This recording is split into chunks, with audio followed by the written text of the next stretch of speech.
Boa noite. Então, sobre a aula passada, teve muita gente com dúvidas, né? Então, vamos solucionar algumas delas. Ali no começo do exercício, ele fala em relação ao equilíbrio químico. Então, ele está comentando sobre um experimento, ele quer que você pense em alguma reação. Então, o que eu aconselho? Na internet tem muita reação com todas as etapas, com todos os mecanismos possíveis. Então, procurem essas etapas, uma reação e as escolham para vocês trabalharem em cima dela. A primeira coisa que ele pergunta no livro, vamos lá, né? Ali, quais as reações mais importantes para que seu problema apresenta? Tá? Então, dentro da reação mais importante, qual é a reação de maior interesse? Tem uma reação principal? Tem reações secundárias? Tem alguns outros mecanismos envolvidos? Descreva, né? Existem reações paralelas a serem consideradas? Por exemplo, existe um catalisador que participa no começo, depois no final ele se restitui? Existe alguma reação secundária?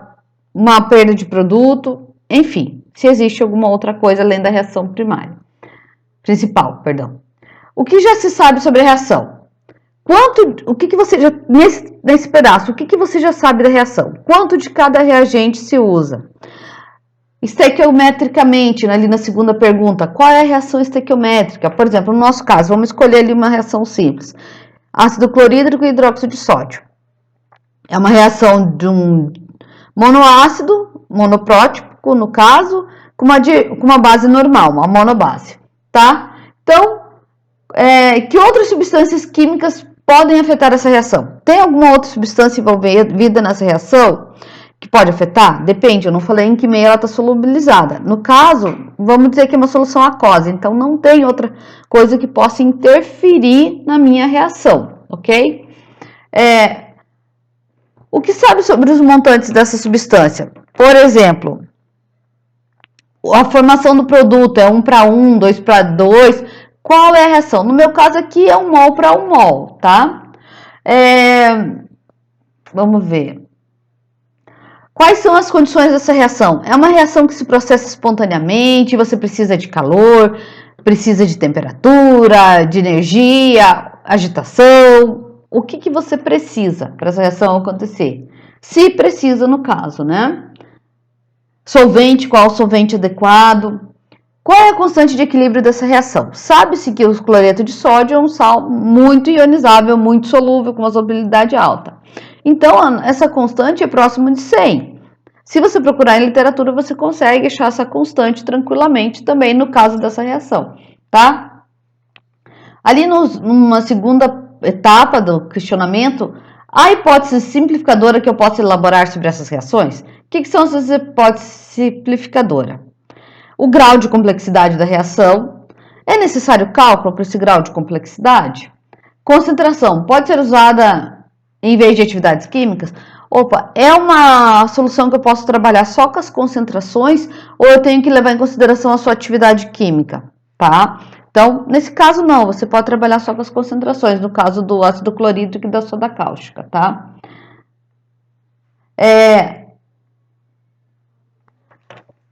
Alguma reação pode ser ignorada? Nesse caso, não tem reações intermediárias, é uma única reação. Mas, por exemplo, uma reação que ela se processa só com o catalisador num determinado momento e depois ela se restitui e não mais vai interferir no equilíbrio. Eu posso ignorar essa reação? Posso, porque ela só faz parte do processo, mas ela não vai trabalhar no valor de concentração, de formação de produto, tá? Pode sim, nesse caso.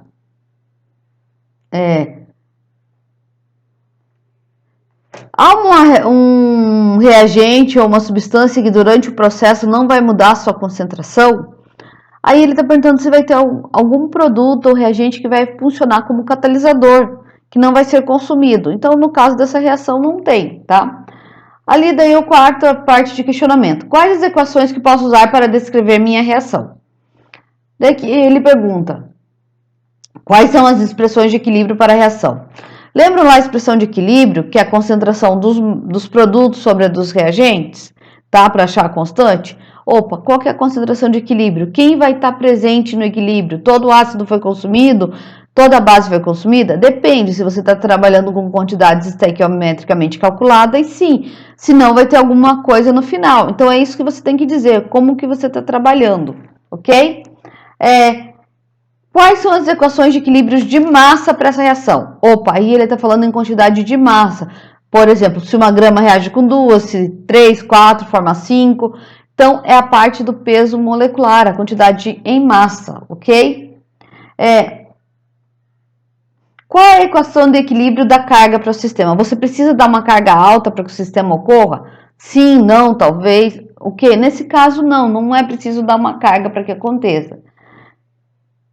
Há equações suficientes para se obter o equilíbrio, o cálculo do equilíbrio? Nesse caso dessa reação que eu falei em específico, tem. Tem que ver se vocês, na reação que vocês escolher, vocês vão conseguir todas as reações para calcular o equilíbrio, ok? Qual o método, agora numa outra etapa, qual o método matemático? Ali ele pergunta se você pode usar uma equação linear ou quadrática. Depende, tem algum expoente que seja 2 mol para 1 mol, que vai ter que ser elevado ao quadrado? Se sim, você vai ter que usar uma equação quadrática. Se não, você pode usar uma equação linear, tranquilamente.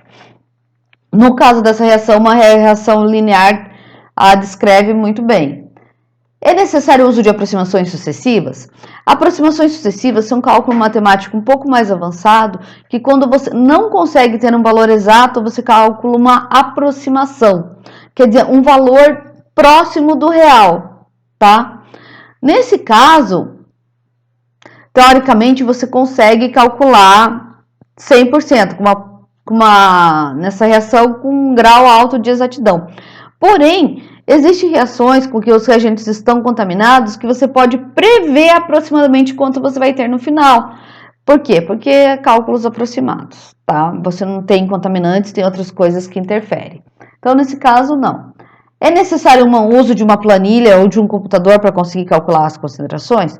Como é uma reação de equação simples, não tem a necessidade de um programa matemático no computador para você poder fazer os cálculos. Você pode, sim, simplesmente calcular por conta própria, tá?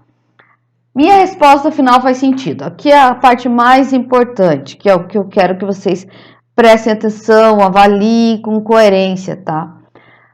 As respostas de vocês fazem sentido? Elas têm coerência? Sim, não? Avalie o que vocês responderam. Pense, se eu colocar isso na prática, eu vou obter realmente isso que eu estou falando? Opa, faz sentido o que eu estou descrevendo sobre essa reação? É isso que eu quero nesse trabalho, tá? Avalie suas respostas como químico, avalie essas questões. Por quê? Isso é questões muito comum que você tem que avaliar quando você está montando um experimento, quando você está montando uma marcha analítica, tá? Se você está tendo coerência nos teus valores, se você está analisando todas as interferências, todas as possibilidades, tá? Então, eu fico no aguardo, ok?